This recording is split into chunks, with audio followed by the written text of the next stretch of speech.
Every week, most gardeners throw away something that could be quietly rebuilding their soil from the inside out. Banana peels, coffee grounds, eggshells, vegetable trimmings, fruit scraps, all of it heading straight to the trash.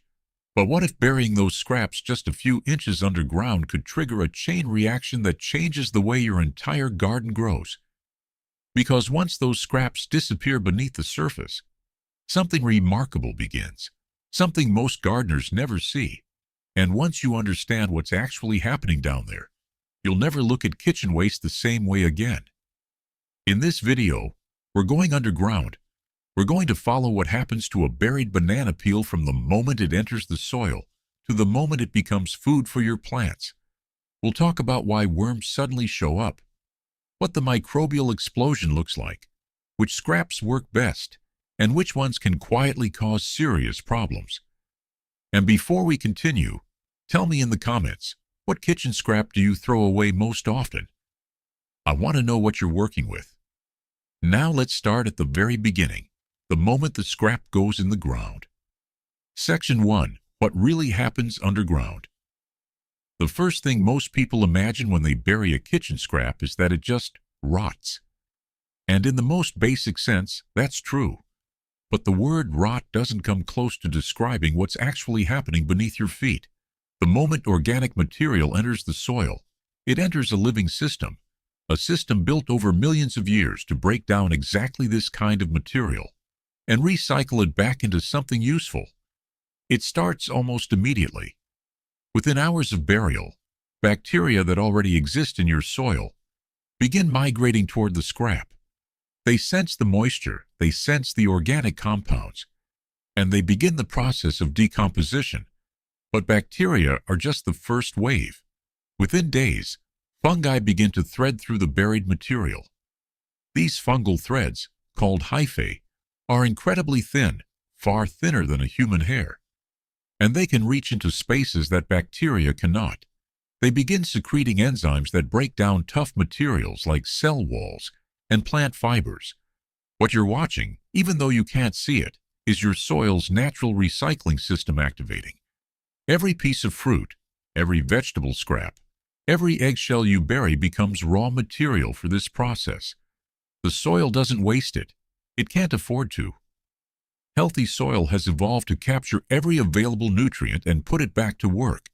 But here's where it starts to get interesting, because decomposition is only the beginning. And what comes next is something that surprises most gardeners the first time they learn about it. Section 2. Why worms suddenly appear. If you've ever dug up an area where you buried scraps a few weeks earlier, you may have noticed something unexpected. More worms than usual. Sometimes far more. This is not a coincidence. Earthworms are attracted to decomposing organic matter. When kitchen scraps begin breaking down underground, they release compounds that worms can detect through the soil.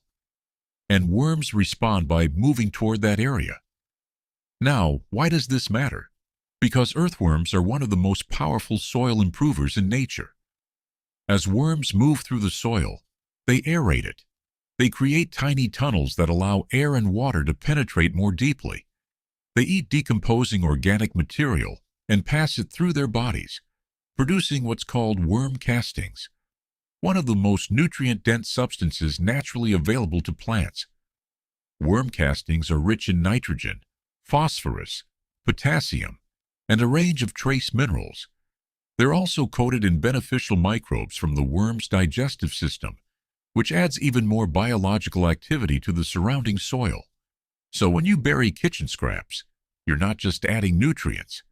You're inviting one of the most effective soil engineers on the planet to come work in your garden.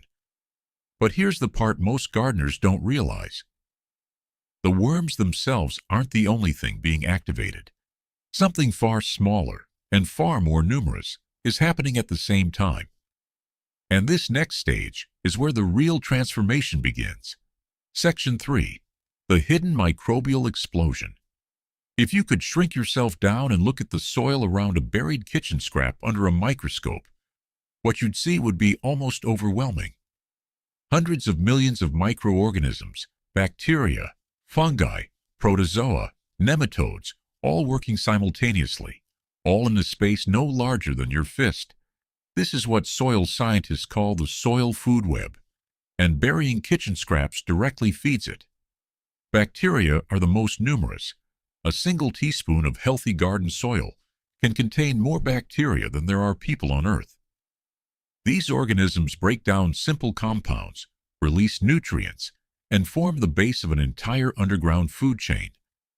Beneficial fungi play a different role.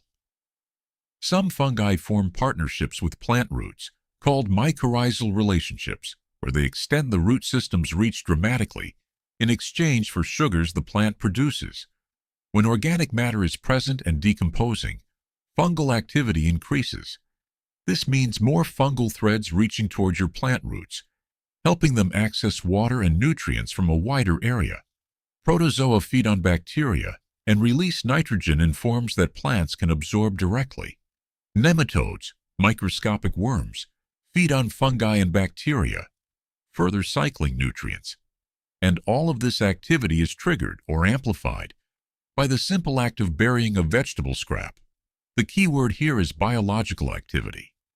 Healthy soil isn't just dirt with some nutrients in it. It's a living ecosystem, and kitchen scraps are one of the most accessible ways to feed that ecosystem directly. But feeding the soil is one thing. What happens to the actual nutrients inside those scraps, the nitrogen, the potassium, the calcium, is a separate question, and the answer changes the way you'll think about every scrap you've ever thrown away. Section 4. How kitchen scraps slowly become plant food. Kitchen scraps don't become plant food overnight. The process is gradual, and understanding it helps you use this method more effectively. Let's take a banana peel as an example. A banana peel is rich in potassium, one of the 3 primary macronutrients plants need for strong root development, flower production, and disease resistance. It also contains phosphorus, magnesium, and calcium. When the peel is buried, decomposition breaks down its cell walls and releases those nutrients into the surrounding soil. But they don't become immediately available to plant roots. First, they have to move through the microbial food web. Bacteria absorb nutrients as they feed on the decaying material. When those bacteria die, which happens constantly, their cells release nutrients back into the soil in simpler, plant-available forms. This is called nutrient cycling, and it's the reason healthy, biologically active soil is almost always more fertile than soil that's been sterilized or heavily treated with chemicals. Nitrogen is released as ammonia, then converted by specific bacteria into nitrates that plant roots can absorb directly. Phosphorus is made available through the action of fungi and bacteria that break down the compounds holding it in the organic material. Calcium from eggshells dissolves slowly, gradually raising the soil's pH and improving cell wall strength in nearby plants. Trace minerals, manganese, iron, zinc, become available through similar microbial processes. What's remarkable is that this release is not a single event. It happens over weeks and months. This means a buried scrap doesn't just feed your plants once. It releases a slow, steady supply of nutrients across an extended period, something synthetic fertilizers rarely do. And those nutrients don't just sit there waiting. Something reaches for them. And what happens to the roots nearby is one of the most fascinating parts of this entire process. Section 5. What happens to plant roots? Nearby plant roots are not passive. They don't just sit in the soil and wait for nutrients to arrive. They actively explore.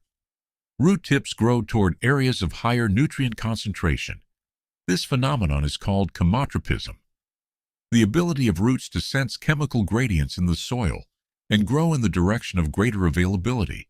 When kitchen scraps are buried near an established plant, the roots of that plant often begin to redirect their growth toward the decomposing material.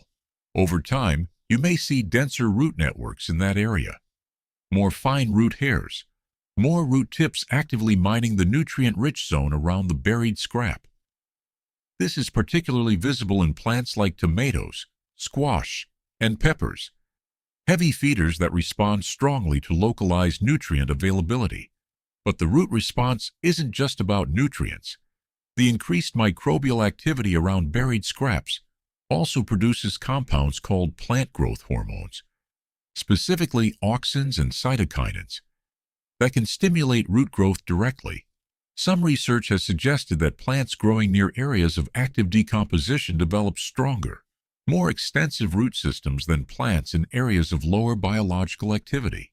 Stronger roots mean better water uptake, better nutrient absorption, and generally healthier plants above the surface. The result is something many gardeners notice without fully understanding why.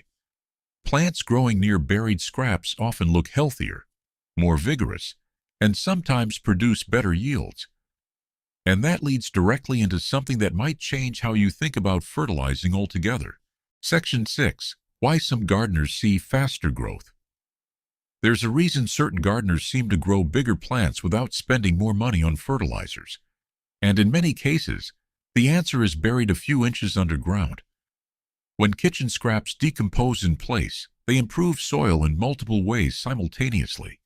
The organic matter they leave behind, called humus once fully broken down, acts like a sponge. It holds moisture more effectively than bare mineral soil. This means plants have access to water for longer after rain or irrigation, reducing drought stress between watering sessions. Humus also improves soil structure. It helps bind soil particles into clusters called aggregates, which create space for air and water movement. This is what gardeners mean when they talk about good soil tilth, that loose, crumbly texture that roots move through easily. More air in the soil means aerobic bacteria thrive. Aerobic bacteria are faster, more efficient decomposers than anaerobic bacteria. This creates a positive feedback loop. Better soil structure supports more beneficial microbial life, which creates more organic matter, which further improves structure. And the increased worm population that buried scraps attract also contributes. Worm castings add organic matter. Worm tunnels add air channels. The worms themselves mix the soil as they move, distributing nutrients more evenly. What you end up with over time is soil that feeds itself. Soil that becomes more productive with every season, not less. And that transformation doesn't require expensive inputs. It starts with the scraps you are already going to throw away. But not every scrap works equally well. And knowing which ones to use and which ones to leave out makes a real difference. Section 7. Kitchen scraps that work.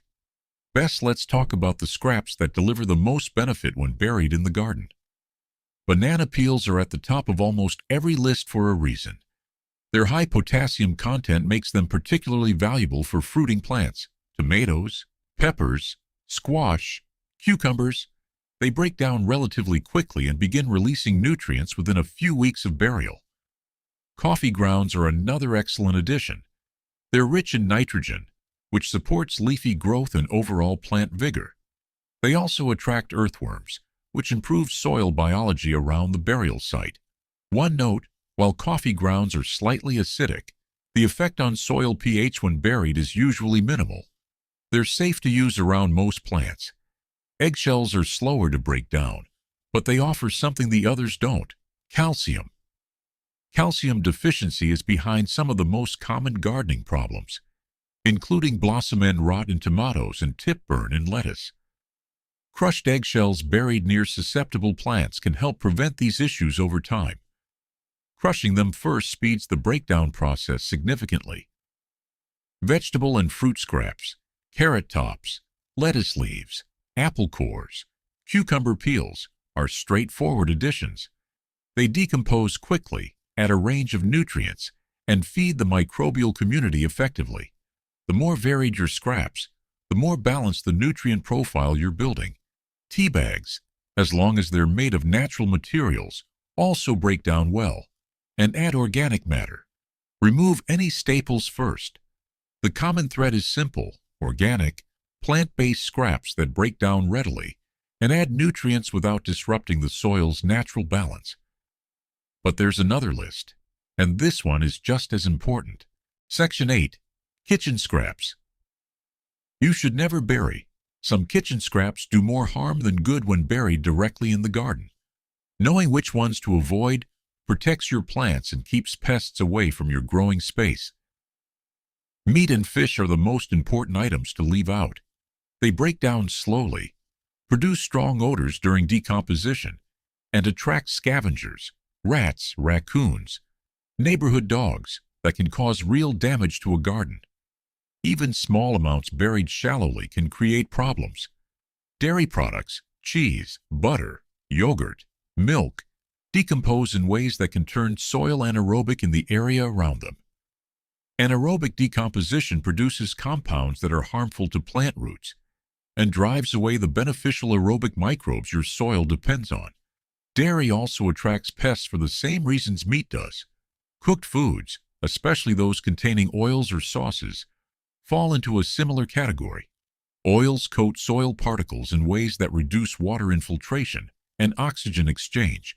They also take far longer to break down than raw plant material. Heavily processed foods, bread, pasta, crackers, can attract insects and rodents. They also tend to mold rather than decompose cleanly, which creates problems rather than solving them. The simple rule is this: if it came from a plant and hasn't been heavily processed or cooked with fats, it's probably fine to bury. If it came from an animal or has been significantly processed, leave it out of the garden.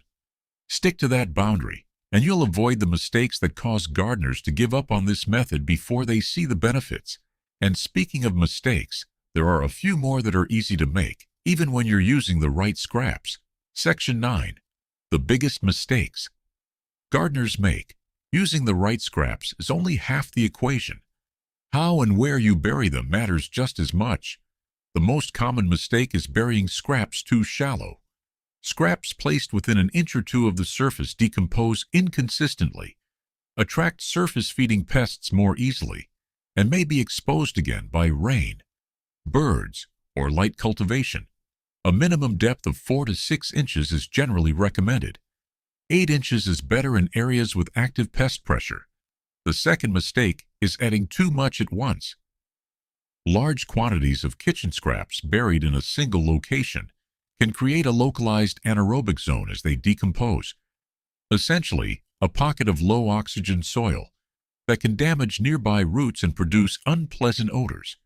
Spread scraps out across a wider area or bury in smaller quantities at multiple locations. A related error is burying scraps too close to plant stems. The decomposition process generates a small amount of heat and can temporarily create conditions that are too acidic or too biologically active directly against a stem. Keep buried scraps at least 6 to 8 inches away from plant bases. Poor location choices also cause problems. Burying scraps in areas with poor drainage can lead to waterlogged decomposition zones. Burying them in hard-packed, compacted soil slows the process significantly, because the microbial activity that drives decomposition depends on good oxygen levels. If your soil is compacted, loosen the burial area before adding scraps. And finally, patience. This method does not produce instant results. Gardeners who bury scraps in spring and expect dramatic changes by early summer are often disappointed. The real transformation happens over a full growing season and becomes most visible across multiple seasons of consistent practice. The gardeners who stick with it, though, see something that changes the way they garden permanently. Section 10. The long-term soil transformation. Here's where this all comes together. Imagine burying kitchen scraps consistently across your garden over the course of a full year. Not in the same spot every time, but rotated, the way a farmer might rotate crops, so that over 12 months, a significant portion of your growing area has received an underground feeding. What happens to that soil? The organic matter content rises. As buried scraps fully decompose into humus, the dark, carbon-rich material that characterizes highly productive soil, the texture of your growing beds changes. It becomes looser, more crumbly. It holds moisture better and drains more freely at the same time. The paradox of healthy soil that confuses many beginners. The earthworm population grows. With more food available, more worms establish themselves in your garden. More worms means more castings, more aeration, more mixing of nutrients through the soil profile. The microbial community becomes richer and more diverse. A more diverse microbial population is more resilient, better able to handle drought, temperature extremes, and the occasional gardening mistake. Plant roots explore more deeply and more widely. As the soil improves, root systems expand, giving plants access to a larger reservoir of water and nutrients. Over time, typically 2 to 3 seasons of consistent practice, many gardeners report needing fewer purchased inputs, less fertilizer, less watering, fewer issues with disease and pest damage, not because the garden becomes maintenance-free, but because the soil itself has become capable of providing more of what the plants need. This is what gardeners mean when they talk about building soil, not just adding to it, but improving the system itself, making it more alive, more capable, more self-sustaining, and it starts with something most people throw away without a second thought. What happens when you bury kitchen scraps in the garden is not a mystery. It's biology, it's chemistry. It's the same natural process that has been recycling organic matter and building fertile soil for longer than humans have been gardening. You're not inventing something new when you bury those scraps. You're participating in something ancient, something the soil already knows how to do. You're just giving it the raw material it needs to do the work. Start small. Pick one area of your garden. Bury a handful of vegetable scraps 8 inches down. Mark the spot. Come back in a month and dig carefully. What you find will tell you everything. You'll see threads of white fungal growth. You'll see worms. You'll see the scraps transformed into something darker, softer, richer than what went in. And over time, you'll see it in your plants too. Now I want to hear from you. What kitchen scrap are you going to bury first? Drop it in the comments below. And if this video changed the way you think about what's happening beneath your garden, give it a like. It helps more gardeners find this information. Keep fixing, keep growing. Your best garden is always the next one.